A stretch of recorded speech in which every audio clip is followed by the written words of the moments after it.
It's either gonna go really good or really bad.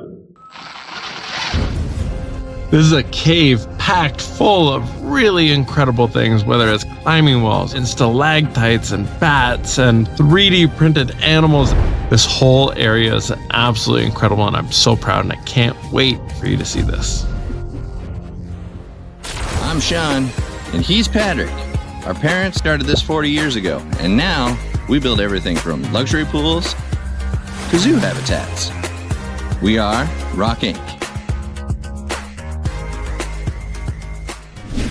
Today, we are going to be taking you to London, Ontario, the home to Canada's largest indoor funhouse. If you make your way up to the 4th floor, you'll notice the Children's Museum. In this video, we're going to be focusing on the BATCAVE and Ice Cave, something that was truly fun to create. I can't wait for you to see how we did it.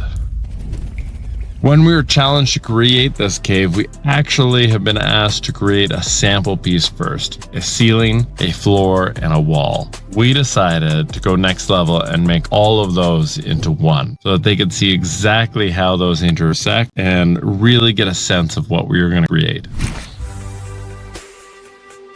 All right, now that that sample is approved by the client, it is time to start building. We used a mixture of precast panels from a real cave in Rockwood, Ontario, and hand-applied rebar-built frames. So it was a nice mixture of the both. We are going to need 800 lengths of rebar.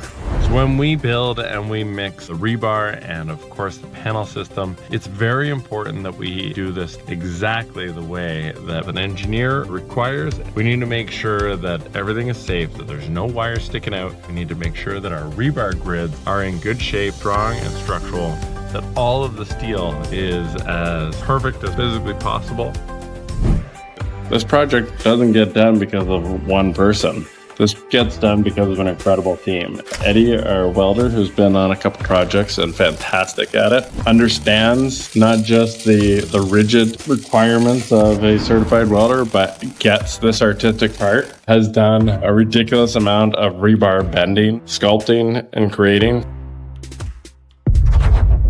When we're laughing, it is one of the most important steps of this entire thing. And although many people feel like it's this unfortunate step that we have to take, it's absolutely important to get it right. And if you get it wrong, then it's going to make every step afterwards way harder. Okay, so this is the last time that you're going to get to see the cave as nothing but steel and lath. We have our cutout here. We've cut these two out, not mounted obviously. And now it's time to cover everything with our fiber coat and then our finish coat. Fiber coat we'll do in stages, so we're gonna actually have to do some of this by hand so that we don't coat the entire vent. All the small joints we'll also do by hand, and then the majority of this will be sprayed. So when we're mixing fiber coat, it's really important that we have the right consistency. Otherwise, especially when bucket mixing, it's gonna fall off the walls. So we gotta pay particular attention.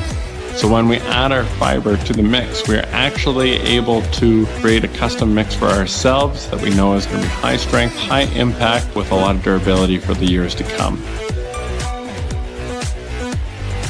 Okay, so I'm doing finish coat right now. We're going to throw the mud. We gotta get that nice slap. We're getting a decent chunk. We want to make sure that we have a hefty trowel. We're using smaller trowels. And we're gonna spread and shape based on the panel next to it. I want to have nice underhangs. I want some nice movement. And you can hear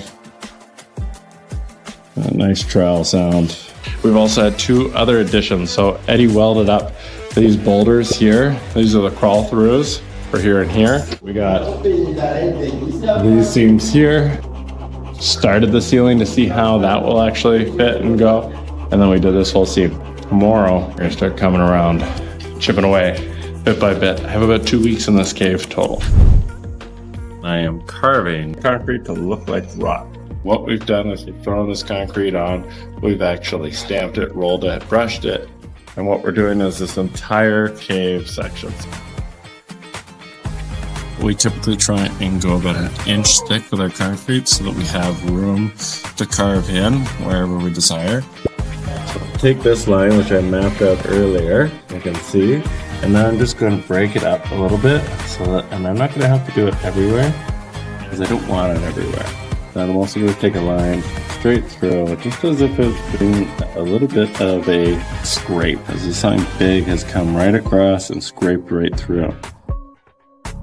One of the number one questions I always get, especially from people on site, how do you know where you're going? Like, how do you just start carving knowing that it's permanent? And honestly, you don't. You do pick out, especially when you have panel around, you can map out and create. The whole point is to actually try and mimic what's already there and just expand on it. But frankly, you just got to put the carving tool into the cement and hope for the best. It's a little bit instinct, it's a lot of luck, it's a lot of love. We have 3D printed stalactites everywhere, and then we coated them, textured them, and made them one of a kind. These prints were actually scanned from real stalactites. So big shout out to the maker community because it was a lot of fun to be able to add that interactive.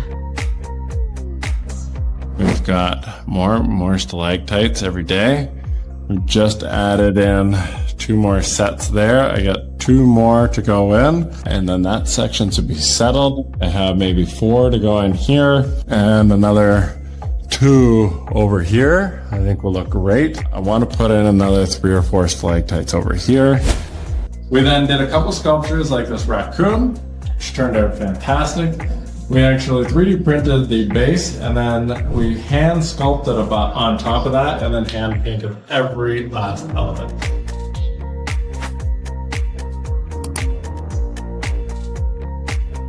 One of the things I love so much about this project is the fact that we've found a local artist named Sylvia. She is actually promoting one of her paintings in the Kellogg's Building art competition. And when I walked by that, I was blown away. My wife said, "You've got to hire this person. She's fantastic." We figured out exactly how to bring her style into the real world application of recreating rock. And we actually, once we got through all the teaching lessons, set her loose on this cave.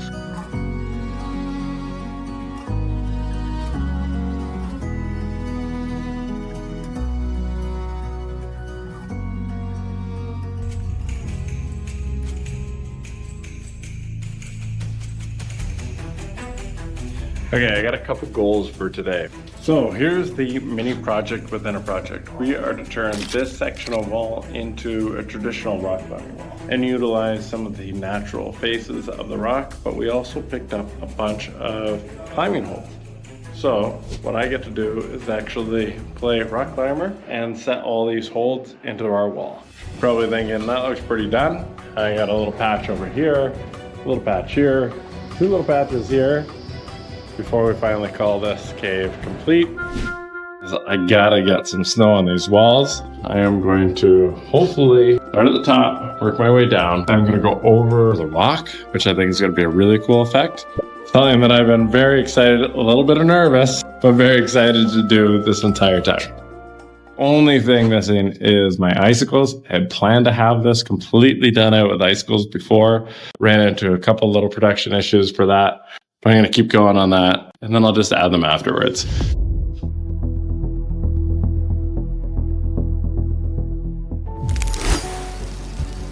Guys, cave was one of the most unique parts of this project, hands down.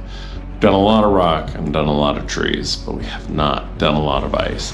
We used a mixture of white concrete, we used pourable foam, high density foams, epoxy, we used fiberglass. We used way too many materials, if I'm gonna be completely honest. Simpler is always better. We were just trying to get the right effect in the right spots. We went through quite an evolution trying to figure out exactly how to make this look the best possible. We went from creative brainstorming. My brother literally found and took carrots that reminded him of icicles. We made molds of them.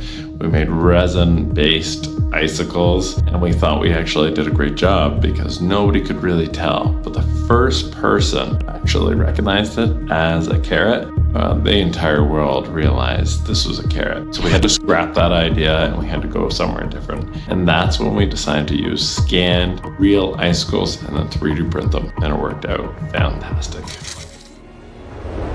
The backlighting of this was actually completely by accident. This was not part of the original intent, but when I was showing these off, I actually had lighting behind it. You could see the subtle glow coming through, and everybody just lit up when they saw this and just felt so much more interactive and brought the whole piece to life. So we ran with it. Now for the moment that we've all been waiting for, a tour of the finished Batcave.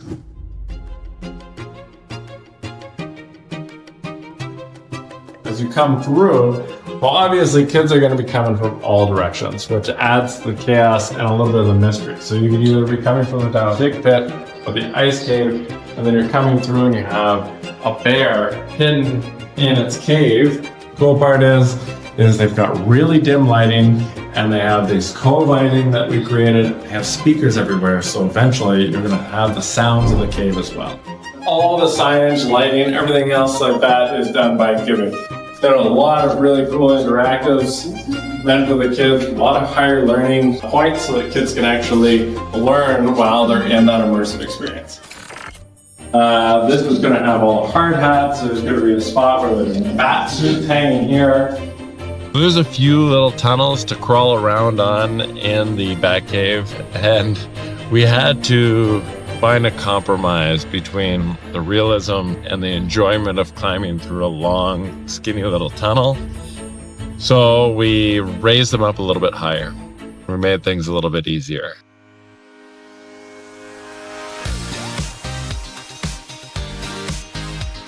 Kids used the whole area in a different way than any of us expected within seconds. There was kids climbing on every single stalactite. There was kids climbing on the boulders instead of under the boulders. An absolutely unforgettable experience for kids. Is that a bear?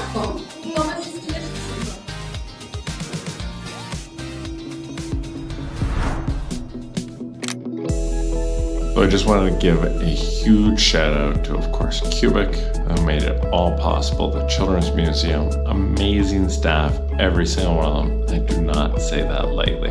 I also want to give a big shout out to Reich and Pesch and Skolnick Designs. Without them, this was nothing. So absolute pleasure working with all of these incredible people.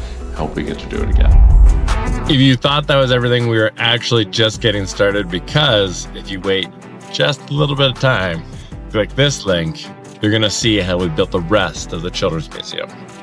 I really appreciate you watching, subscribing, liking, and commenting. I want to hear what your favorite part of this cave is, or if you ever got to go to the London Children's Museum, either the original or this one. We would love to hear about your experience in the comments below. On to the next.